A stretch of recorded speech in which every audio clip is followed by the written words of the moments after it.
Add Naomi to the growing list of shows getting canceled on the CW. Geez, I wonder why.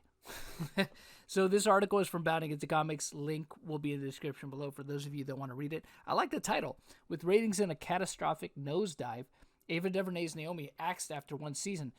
The only thing surprising about this, honestly, is the fact that it somehow didn't get renewed. When you look at like Batwoman, right, which after its season 1's ratings came out, which were pretty abysmal themselves and would have merited that show being canceled, it got renewed for 2 more seasons. And the viewership continuously declined. The only people that were watching Batwoman were people on YouTube that were riffing it. That's it. So I'm surprised that this show didn't get pushed for a second season, even though obviously the numbers, the ratings, which you'll see coming up here, would definitely warrant it not being renewed for a second season. A new report claims that Ava DuVernay's Naomi, which stars Casey Wallfall, has been axed by the CW after completing its first season that saw its ratings continuously nosedive. Deadline reports Ava DuVernay's superhero drama Naomi will not be back for a second season on the CW. This report comes just 2 days after the show's season 1 finale wrapped up on May 10th in an episode that posted the show's worst ratings of the entire season. TV series finale reports the final episode saw its ratings in the 18 to 49 demo clock in and an abysmal 0.06. Total viewership had plummeted from a season premiere and high of 802,000 viewers to an all-time low of 428,000 views. When you look at these numbers, this actually would be considered abysmal. Maybe like 20 years ago, that would have been considered abysmal, an abysmal viewership. When you look at shows that were getting like millions upon millions of views, but with the advent of DVR and obviously streaming services, that obviously factors into this as well. We got to be honest about that.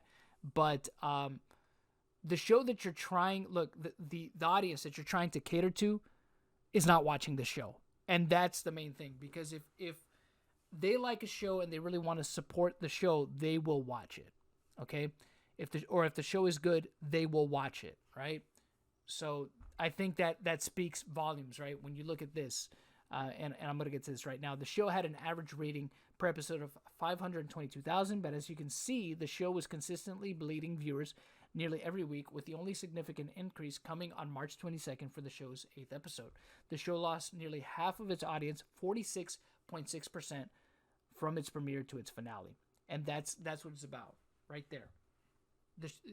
The show that you're trying to, the show that you are trying, the target demographic that you are trying to reach with the show doesn't care about it. That's why they're not watching it. Okay? You have done nothing to elicit their interest on why they should continue to watch the show, so they're not going to watch it. Despite the show being axed by the CW, Deadline does report that Duvernay and her Array Filmworks production team are talking to other outlets about continuing Naomi's tale on streaming or higher up the dial. I doubt that that's going to do anything for it, because again, you had it on free TV and nobody was watching it. So you really think that you think that putting it on a streaming platform that people pay for, people are going to watch it? I mean, maybe it's possible. Maybe if you release it all at once, maybe, or maybe if you change the writing in it, maybe it's possible, but I doubt it. I think the show's pretty much DOA at this point. The show was marketed by Duvernay less as a superhero show and more of a required college lecture class, with Duvernay promising the show would focus on identity politics. And there we have it, right? People trying to shove identity politics into everything, making the story more about what a character's either race is, orientation is, just all the superficial stuff, instead of writing a well thought out character that might have to go through certain struggles. They just make that their entire identity. Just the most superficial things are their entire identity. There's no depth to them outside of those things, During an appearance on the Television Critics Association back in January, Duvernay said, "It's not about representation, it's about normalization." She explained, "We're doing really muscular things that relate to race and gender and class, but we're doing it by playing it normal, like it's just part of the everyday. I say it kiddingly, but it's real. The more you can portray images without underlining or highlighting them or putting a star next to them," she elaborated, By showing a different type of hero that centers a girl, a black girl that centers different kinds of folks, we start to make that normal, and that's a radical and revolutionary thing, she claimed. It's interesting because when you've seen some of the things that Ava DuVernay has said publicly, some of it seems doesn't seem very progressive at all. Some of it seems very regressive, but that's just my opinion.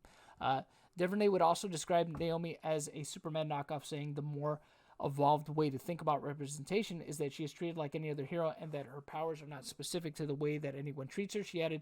And so one of the reasons why I like this is she literally has powers that will eventually be almost identical to Superman. The fact that DC has this black teenage girl superhero who eventually will have the powers that are on par with Superman, who is the quintessential cis white male superhero, and there you have it, right?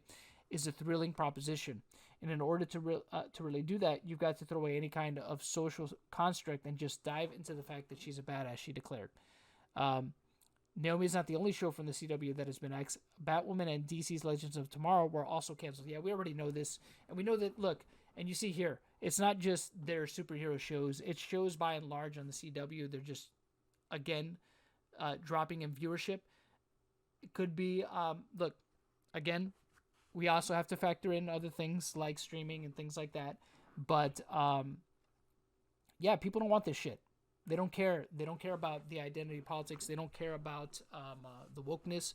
They just want a story that's got good fleshed out characters. And if they happen to be a certain race or ethnicity, you know, and there's certain aspects of their stories where they have struggles with that, that's one thing. But again, don't make just their skin color their entire identity. I think that it goes pretty much against, right, what Martin Luther King said, right? It's about the content of your character. And the thing is, if that's all there is to their character, then that's not going to interest anybody, and that's not going to get anybody emotionally invested in seeing what it is that they do, right? Because that's all that you really make them. You just make them, you limit them really just to their skin color or their orientation, and that's it. Anyways, let me know what you all think about this in the comment section below. I got a couple more videos coming out today, so be on the lookout for those, and I will catch you on those videos. Y'all have a good one.